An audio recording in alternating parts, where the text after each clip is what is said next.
அண்ணா சுவாமி அழைக்கின்றாரே, நம்ம அண்ணா சுவாமி அழைக்கின்றாரே. மாயன் மயம் ஆன்மீக சகோதர சகோதரிக்கெல்லாம் என்னுடைய அன்பான பணிவான வணக்கத்தை தெரிவித்துக் கொள்கிறேன். மாயன் மயம் உங்கள் நலன் பொருட்டே இறையருளாலும் குருவருளாலும் தொடர்ந்து சோழி பிரசன்னம் பார்த்து வருகிறேன். அந்த வகையில் இந்த வாழ்க்கை பார்த்திங்கன்னா ஆதிசங்கரர் சொன்ன மாதிரி புனரபி ஜனனம் புனரபி மரணம் எந்தோ புனரபி இன்பமும் துன்பமும் கலந்த ஒரு கலவையாகத்தான் அமைத்து போகின்றது. அந்த வகையில் பார்க்கும்போது எதிர்பார்ப்பு, ஏமாற்றங்கள் இவையெல்லாம் தவிர்த்து நிம்மதியான ஒரு வாழ்வு அமையாதா என்று மனம் ஏங்குகின்றது. அந்த ஏக்கம் இறைவனை நோக்கி நகர்கின்றது. இறைவன் சார்ந்த ஒரு ஜோதிடம். அந்த வகையில் பார்க்கும் பொழுது ஒவ்வொரு ஆண்டுமே நம் வாழ்வில் ஏதோ ஒரு கனவு, அந்த கனவு நிறைவேறாமலும் போய்விடும். அப்படிப்பட்ட ஒரு சூழ்நிலையில் தான் ஒரு அருமையான ஆண்டு தான் இந்த சித்திரை. நம்முடைய முன்னோர்களும் ரிஷிகளும் மகான்களும் நமக்கு ஒவ்வொரு ஆண்டையும் ஒவ்வொரு காலத்தையும் அவருடைய நலன் பொருட்டே அவர்கள் நகர்த்தி வந்திருக்கிறார்கள். அந்த வகையில் பார்க்கும் பொழுது ஒரு அருமையான ஒரு நிகழ்வு தான் இந்த தமிழ் புத்தாண்டு. இந்த தமிழ் புத்தாண்டை பொறுத்த வரைக்கும் 14/4/2025 திங்கட்கிழமை பிறக்கின்றது. இந்த தமிழ் புத்தாண்டு எப்படி பிறக்கின்றது என்று பார்ப்போமானால், மீனத்தில் இருந்த சூரிய பகவான் மேஷத்துக்கு மாறுகின்றார்.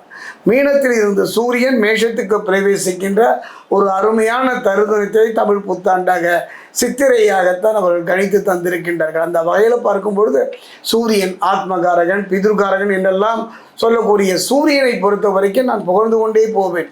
ஒரு மனிதனுடைய வாழ்க்கையில் இவன் சரியாக அமைந்து விட்டாலே போதும். அந்த வகையில் பார்க்கும்பொழுது சூரியனின் ஆட்சி வீடு எதுன்னு பார்த்தீங்கன்னா சிம்மம், உச்ச வீடு எதுன்னு பார்த்தீங்கன்னா மேஷம், நீச்ச வீடு எதுன்னு பார்த்தீங்கன்னா துலாம்.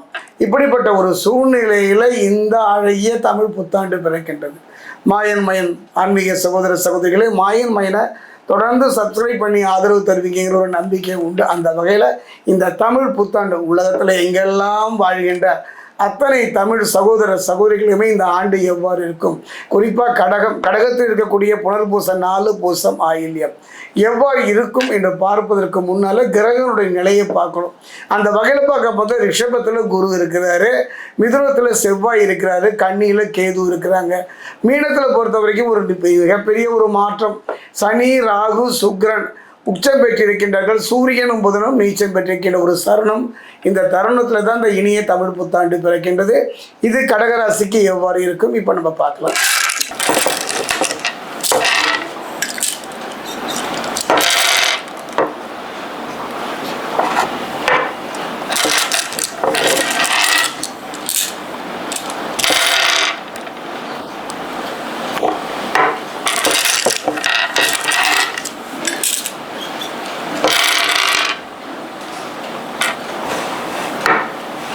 கடகராசி ஆன்மீக சகோதரர்களே, சமீபத்தில் தான் சனி பயிற்சி சந்தித்தோம் திருக்கணித பிரகாரம். அடுத்ததாக நாம் சந்திக்க போவதோ ராகு கேது பயிற்சி, குரு பயிற்சி. இப்படிப்பட்ட சூழ்நிலையில் இந்த தமிழ் புத்தாண்டு பிறக்கின்றது.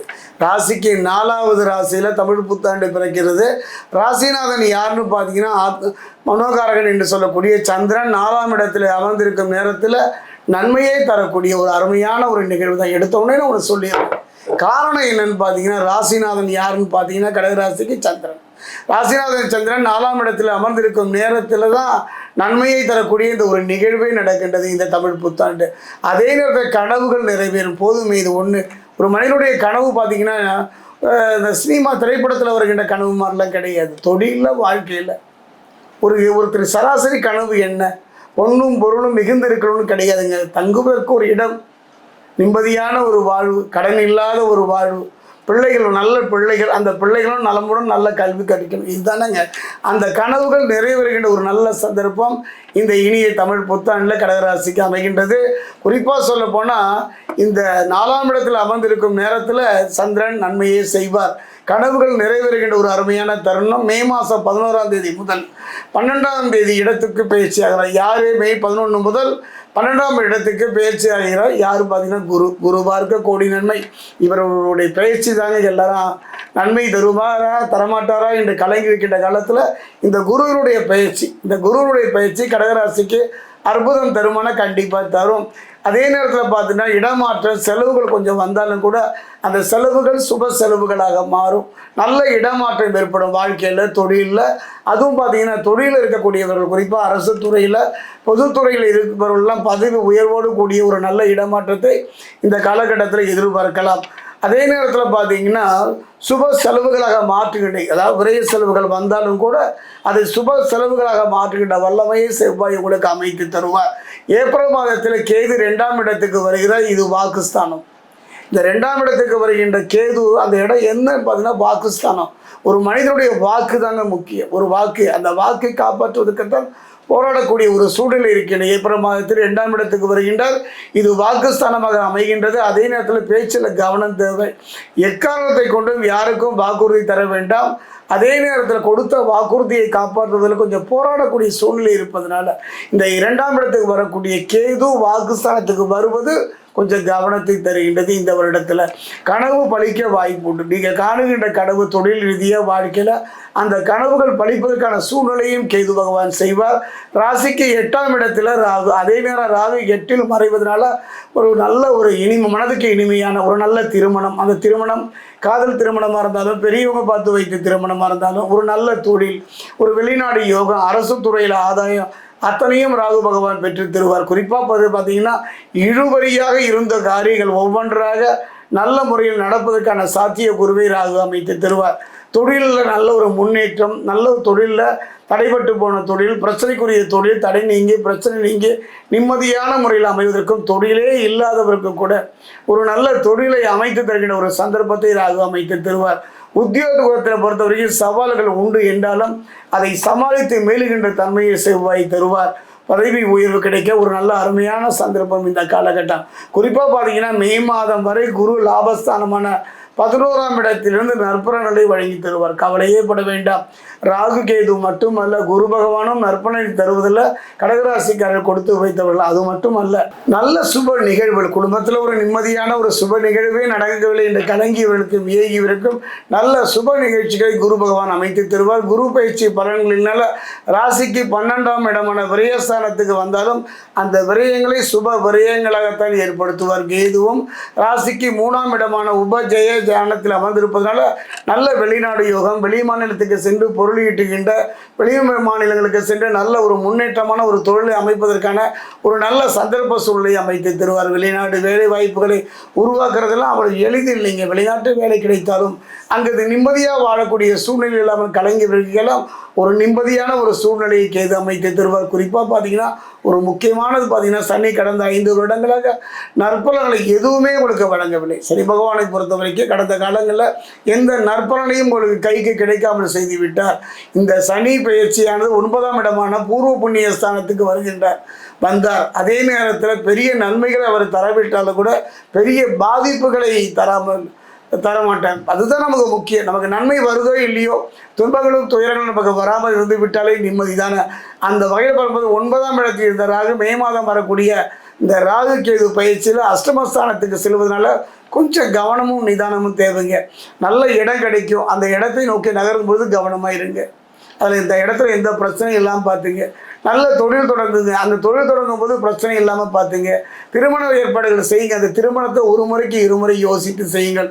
எதிலும் கவனமும் நிதானமும் எடுத்துக்கு வைக்கிற சூழ்நிலையை தான் ராகு அமைத்து தருவார். குறிப்பாக பார்த்தீங்கன்னா ஜென்மராசியில் செவ்வாயும் அஷ்டமஸ்தானத்தில் ராகு சனி சேர்க்கை ஏற்படுவதாலும் கொஞ்சம் ஆரோக்கியத்தில் கவனமாக சேர்த்துங்க. காரணம் என்னென்னா 1000 தான் சம்பாதிச்சாலும் கூட இறுதி உடல் தானே, இந்த உடம்பு தானே நம்ம மனதையும் எண்ணங்களையும் சுமக்கின்றது. அந்த உடல் ரீதியாக கொஞ்சம் கவனமாக நிதானமாக இருந்து விட்டாலே போதும். காரணம் ஏன் நான் உடல்நிலையில் கவனமாக இருங்கன்னு சொன்னீங்கன்னா ஜென்மராசியில் செவ்வாயும் அஷ்டம ஸ்தானத்தில் ராகு சனி சேர்க்கை ஏற்படுவதாலும் ஆரோக்கியத்தில் கவனமாக இருக்கணும். அது மிக மிக அவசியங்க. குடும்ப சூழ்நிலை மனதுக்கு அமைதியை தருகின்ற சூழ்நிலையை குரு அமைத்து தருவார். ராசிக்கு அஷ்டமஸ்தானமாக 8ஆம் இடத்துல சனி ராகு சேர்க்கை ஏற்பட்டதுனால ஆரோக்கியத்தில் மட்டும் கவனமாக இருந்து விட்டாலே போதும். இந்த ஆண்டு அற்புதமான ஆண்டு. உங்கள் கனவுகள் மெய்ப்படக்கூடிய ஆண்டாக, பிரச்சனை இல்லாத ஆண்டாக, நிம்மதி தரக்கூடிய ஆண்டாக, இழந்ததை திரும்ப பெறக்கூடிய ஒரு ஆண்டாக அமையும். அதே நேரம் இந்த வருடம் இந்த தமிழ் புத்தாண்டில் வரக்கூடிய சித்திரை, இந்த சித்திரையில் வந்தீங்கன்னா சித்ரா பௌர்ணமின்ற ஒரு அற்புதமான ஒரு நாள். அந்த சித்ரா பௌர்ணமி அன்னைக்கு மனமுருக. காரணம் என்ன, சந்திரன் இருக்கின்ற இடம். அந்த வகையில் பார்க்கும்போது நிம்மதி. அந்த சித்ரா பௌர்ணமி அன்னைக்கு பார்த்தீங்கன்னா நான் சொல்லுகின்றது ஒரு எளிய பரிகாரம். அந்த சித்ரா பௌர்ணமிக்கும் செய்யலாம், அதே நேரம் 14/4/2025 இந்த தமிழ் வருடம் பிறக்குது இல்லையா, அன்னைக்கும் செய்யலாம். ஒரு எளிமையான ஒரு பரிகாரம் குடும்பத்தில் செய்யக்கூடிய ஒரு பணி தான். என்னன்னு பார்த்தீங்கன்னா சித்திரை மாதம் தமிழ் வருட பிறப்பு பார்த்தீங்கன்னா மாங்காய், கொஞ்சம் மாங்காய் எடுத்துங்க, வெல்லம், வேப்பம்பூ, காய்ந்த மிளகாய் போட்டு பச்சடி செய்து அனைவரும் சாப்பிடும். ஒரு அருமையான ஒரு இது. என்னுடைய அனுபவத்தில் இறைவனுக்கு எத்தனையோ நைவேத்தியங்கள்லாம் செய்து வழிபடுறோம், பொங்கல் புளியோதரையிலேருந்து.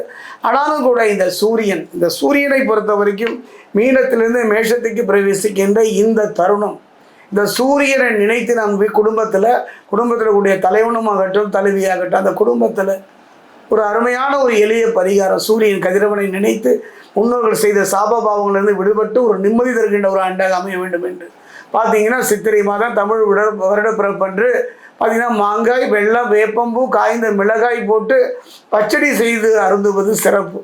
அந்த வகையில் பார்க்கும்பொழுது என்னுடைய அனுபவத்தில் ஒரு அருமையான தருணம். அதே நேரத்தில் ஆதிசக்தியாம் பராசக்தியும் அருளுக்கு பாத்திரமான முதந்த ராகு கேது. இந்த ஆண்டு முழுவதுமே, இந்த தமிழ் வருடத்தின் ஆண்டு முழுவதுமே ராகு கேதுவனுடைய நற்பலனை பெறுவதற்கு திருத்தணி அருகே இருக்கக்கூடிய பாதசனீஸ்வரர் ஆலயத்தில் இருக்கக்கூடிய பூமிக்கு கீழே இருக்கக்கூடிய அந்த பாதாள பைரவி என்று சொல்லக்கூடிய பிரத்யங்கரா தேவி சென்று வழிபடுவது சிறப்பு.